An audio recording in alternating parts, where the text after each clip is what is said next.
Ladies and gentlemen, boys and girls, a very good morning to you all. Deviyan Sajano, Namaskar.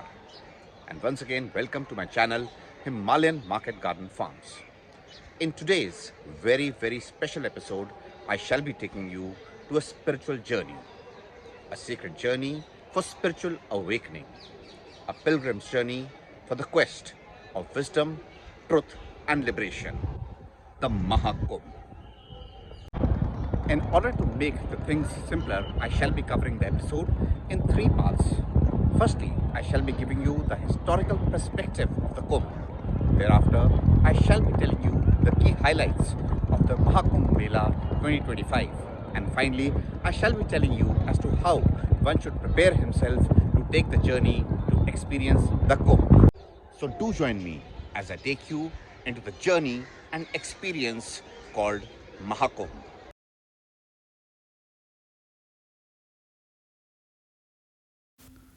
The earliest references of the Kumbh have been found in Rig Veda, the oldest and most sacred text of Hinduism.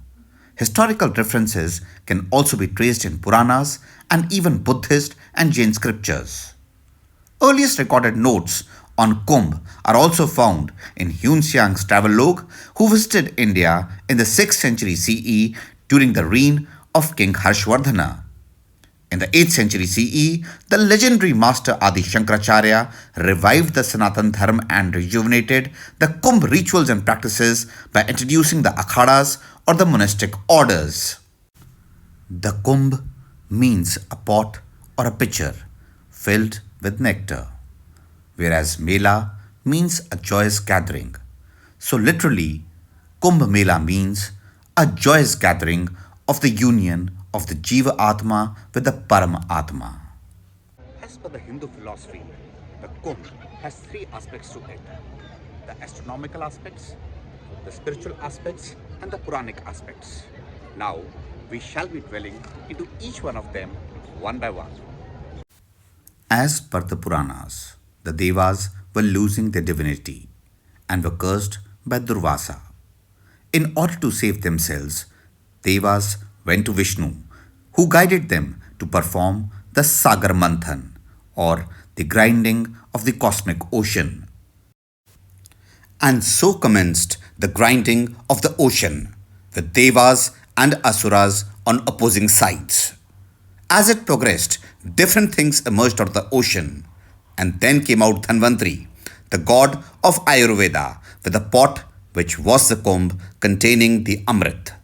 Shortly, a fight ensued between Devas and Asuras for the nectar, and then came in Jayant, the son of Indra, who took away the Kumbh and travelled for 12 days, giving the Kumbh finally to the sun, moon, and Jupiter. As he travelled, the nectar fell on four spots, which became the holy sites of Haridwar, Prayagraj, Ujjain, and Nasik. Taking the astronomical aspects into consideration, there are three important astral bodies: Sun representing the self, Moon representing the mind, and Jupiter representing the Guru. When they come in one astral plane and a particular alignment, everything on planet Earth gets spiritually charged, especially the four sites of Haridwar, Prayagraj, Nasik, and Ujjain. Now, as one day of God is one human year, 12 days travel of Jayant are 12 human years, and thus the 12-year interval for the Maha Kumbh. The spiritual aspects of Kumbh include the 12-year cycle representing the 12 senses of humans: 5 Gyanendriyas, 5 Karmendriyas, the mind and the intellect. The 4 spots represent the Purush Arth, the 4 goals of human life: Dharma represented by Haridwar, Arth by Ujjain, Kama by Nasik, and Moksha by Prayagraj. The linkages between Puranic, spiritual, and astronomical aspects denote that if a sadhak goes to the Sangam with a pure intent at that specific time when the celestial bodies are in the specific alignment and takes the holy dip, the sadhak successfully goes through the 4 goals of human life: the dharma, arth, kam, and moksha. There are four types of Kumbh Melas. The Purn Kumbh Mela, which takes place every 12 years at the four sacred sites of Haridwar, Prayagraj, Nasik, and Ujjain. The Ardh Kumbh Mela, which takes place every 6 years at Haridwar and Prayagraj. The Kumbh Mela takes place every 3 years at each of the four holy sites in rotation. And finally, the Maha Kumbh Mela that takes place once in every 144 years at Prayagraj. The Kumbh of 2025 is a Maha Kumbh Mela. The previous one was held in 1881 AD, and the next one shall be celebrated in 2169 AD. Now here comes the most dynamic aspect of Maha Kumbh 2025. A rare celestial alignment occurred on the occasion of Moni Amavasya on 29th of January, wherein the Sun, Moon, Jupiter and Saturn came in an extraordinary alignment, taking the cosmic power and spiritual energy to its peak, and thus making the Maha Kumbh 2025 one of the most auspicious events of the millennia. As per Tulsidas Ramcharitmanas, Prayagraj is the Sangam or divine union of the trinity of Bhakti, Karma and Gyan. Ganga Maya representing the Bhakti of Sri Ram, Yamuna Mata representing the Karma bondages, and Saraswati Mata flowing underneath representing the knowledge of the self. The spiritual interpretation of this is to empower oneself to take informed decisions in life by the trinity of information, wisdom and intuition by practicing the Janani Yoga, the Karma Yoga and the Bhakti Yoga. There are three components which are integral to the Maha Kumbh, that is the Akharas, the Naga Sadhus and Kalpavasis.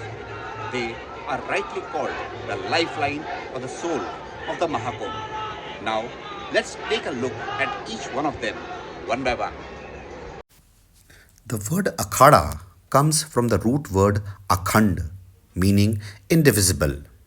Akhadas were first established by the legendary Adi Shankaracharya in 8th century CE for uniting followers of a similar faith. They symbolize unity in diversity. As of 2025, there are 13 organizations that run Akhadas, out of which 7 are Shaivas, including Niranjani, Juna and Ananda Akhadas.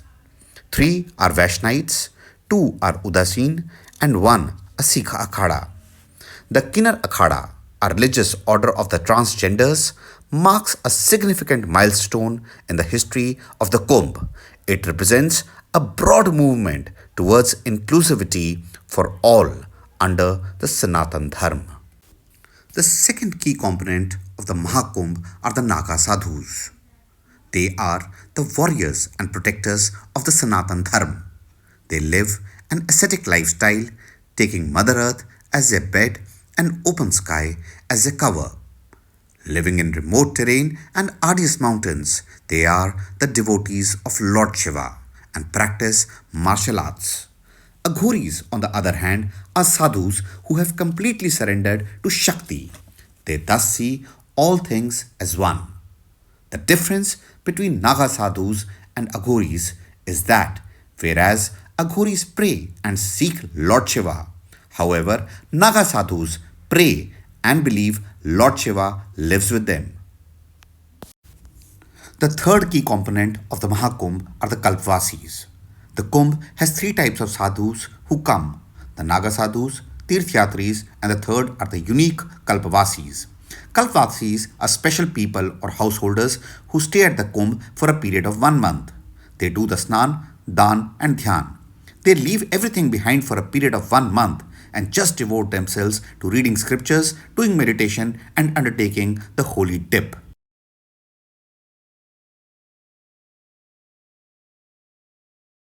The Maha Kumbh 2025 is taking place at Prayagraj from 13th January to 26th February. Expected to draw over 45 crore people from all across India and the globe. It is the largest human congregation on the planet for spiritualism and is even visible from the space. Now let's take a quick look at the key components of the Maha Kumbh 2025, which make it the most spectacular event of the millennium. With over 45 crore sadhaks, or nearly one third of the Bharat, reaching Prayagraj for the Kumbh, Herculean efforts have been made by the management to ensure that the sadhaks get a divine experience.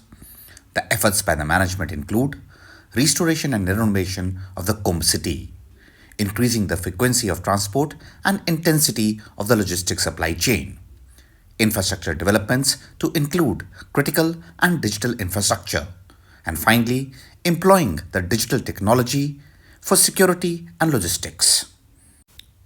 From lighting up streets to drawing mural paintings on the walls, the city of Prayagraj has been transformed into a visual, technological, and spiritual paradise. A total of 70,000 LED street lights and over 5,000 hybrid lights are employed to light up the Maha Kumbh site, which is even visible at night from the space. Over 1,000 drones have been employed to undertake aerial and underwater surveillance. Over 10,000 police and paramilitary forces personnel are ensuring round-the-clock security cover. A sprawling tent city has been set up on the banks of Sangam with over 1 lakh tents to help sadhaks experience the Kumbh. And finally, over 1.5 lakh people, including government officials, sanitation workers, security persons, NGOs, and paramedics, are involved to ensure seamless Snan to the sadhaks. The main highlight of the Maha Kumbh are the Shahi Snans, or also known as the Amrit Snans, which are to take place on the 13th January, the first Snan, Posh Purnima, 14th January, Makar Sankranti, the first Shahi Snan, 29th January, Mauni Amavasya, the second Shahi Snan, 3rd February, Basant Panchami, the third Shahi Snan, 12th February, Maghan Purnima, the first main Snan, and 26th February, Mahashivratri, the second main Snan. During the Shahi Snans, it is the Naga Sadhus who take the holy dip first, which is followed by other sadhaks and tirthis. It is the intersection of the human will and cosmic blessings which makes these snans a truly divine experience, seeing the cultural richness and expanse of the Maha Kumbh. The UNESCO rightly has named Maha Kumbh as an intangible cultural heritage event.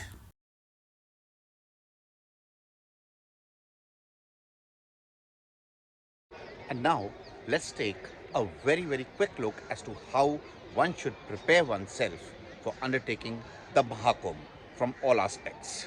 That is, physically, mentally, and spiritually. One must remember that this is a pilgrimage and not a luxury holiday, and therefore, in order to seek maximum benefits and experience the true essence of Kumbh, be prepared to undertake the journey and stay like a sadhak. Be prepared to eat less, speak less, and sleep less. Whether traveling by air, rail, or road, book your onward and return tickets in advance and also the location of your stay at Prayagraj. And finally, in order to get the best experience of the Kumbh, the moment you step out of the aircraft, train, or bus, see everything at the Kumbh from a sadhu's perspective, where everyone is equal. Be completely relaxed and surrender yourself to the Maha Kumbh. And now, let's take a very quick look at the must do, should do, and could do while at the Kumbh. You must do these three things for sure: the Snan, Dhyan, and Dan. Snan, or the holy dip, at the Triveni Sangam. Dhyan, at a time and place of your choosing. And Dan, you must. And do remember, the most important Dan is donation or shedding away your self-ego. You should do these three things: attend the Ganga Aarti, visit the Akharas and the spiritual camps, and attend the cultural activities by the local artists. And lastly, you could do these three things as well: taste the local cuisine of delicious tandoori chai, kachauris, and chaat papdi. Take the blessings of the sadhus whenever the opportunity arises and shop for the local handicraft and religious items and take home the Kumbh experience. In the ultimate analysis, the crux of Kumbh lies in cleansing one's mind, body, and soul by undertaking Snan, Dhyan, and Dan, and finally absorbing the good virtues of self discipline, moderation, tolerance, and acceptance. The Kumbh 2025 is once in a lifetime convergence of time, space, and divine energy that transcends human understanding. Just by being here with the right intent, one can achieve the Purusharth, or the four goals of human existence: the Dharma, Arth, Kam, and Moksha. Having experienced the Maha Kumbh 2025, all I can say is this: the Kumbh is beyond imagination unless it is experienced. Its sights and sounds are unfathomable, scenes that perplex and puzzle, yet amaze and enthrall. Great saints whose presence cannot be felt elsewhere. The Kumbh is a golden opportunity to glimpse into the soul of India, to understand the Sanatan Dharma, an attempt to demystify India and experience its true essence. For Kumbh is India itself. Ladies and gentlemen, boys and girls, Devi and Sajano, I hope you have liked our show as much as we have loved presenting it to you. If you have liked it, please press on the bell tab. If you want to add something, please do so in the comment section. And please do remember to subscribe to our channel Himalayan Market Garden Farms and press on the bell tab to keep receiving notifications on our upcoming videos on spiritualism, horticulture and adventure travel. Till then, from all of us here at Prayagraj, a very goodbye. Jai Kumbh, Jai Hind, Jai Bharat, Har Har Mahadev.